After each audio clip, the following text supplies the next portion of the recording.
रुपए इनाम सोनी रानी जी। अच्छा गाना अभाव वाला सुनाओ। अच्छा 20 वाला गाना ना होई रुपया लियो 60 वही छाया हुआ नाम लाल बाबू ट्रक ड्राइवर ट्रक के कमाई नौटंकी में गवाई 60 रुपए का पुरस्कार है। किसी से मिलता जुलता हुआ गाना मुझे पीने का शौक नहीं। लगाइए फिर भाई ड्राइवर आइए। मुझे पीने का शौक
खुद प्यार किया फरमाई ठुकराया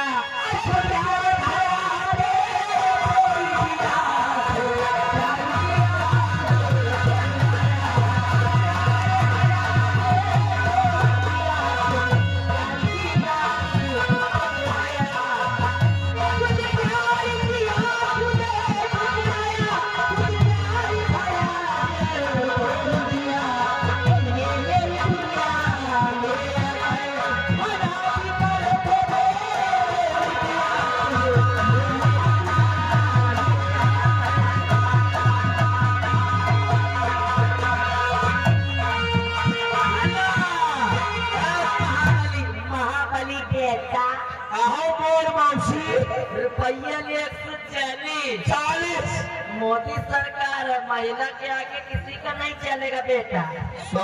प्रथम वाली हो मेहरवन का जमाना चल रहा खपड़ी के 12 विकास है। हाँ या तो बाद माना भाव मेहरवन का भाव ऊंचे हो गए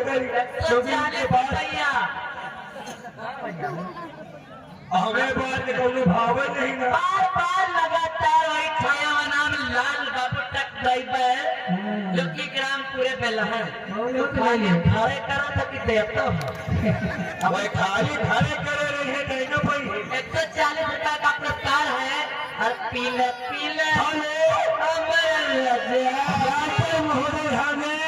रामी जो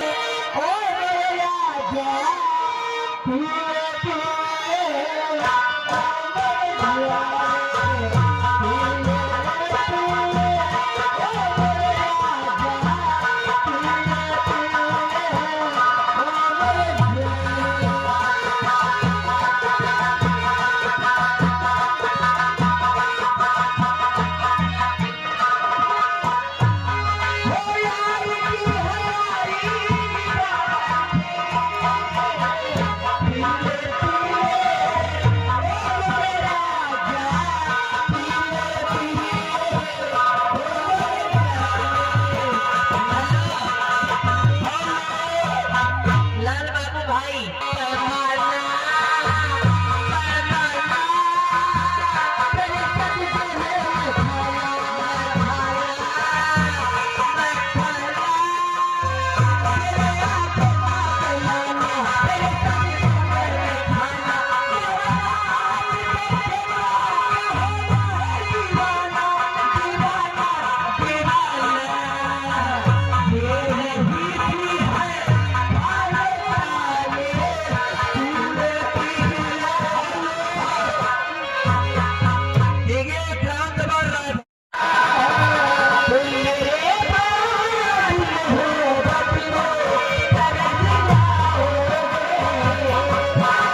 कुंडली तुम्हारी नहीं चलेगी।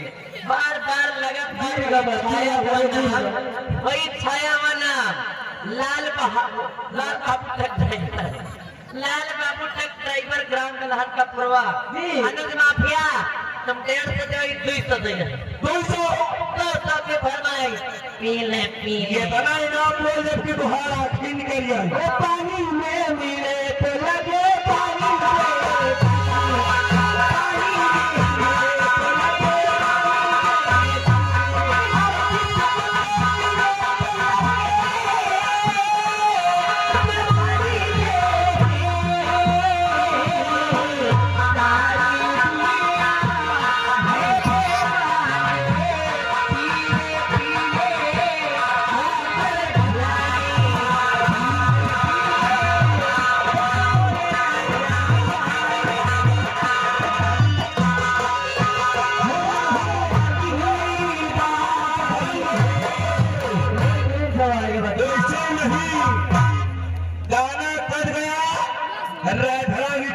जब तक गाना चलेगा तब तक राधरा को बराबर पैसा चलेगा।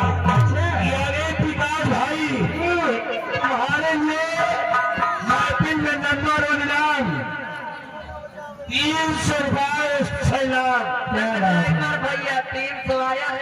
तीनों को देख लेना तुमको नहीं ये कुरान ये रायधरा की नोट आए रायधरा के तो लेकिन गाना लगेगा। तुम मेरे बाद मोहब्बत को थोड़ा जाओगी इसके बाद देखे मुस्कुरा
भैया जो आप लोग सामने खड़े हैं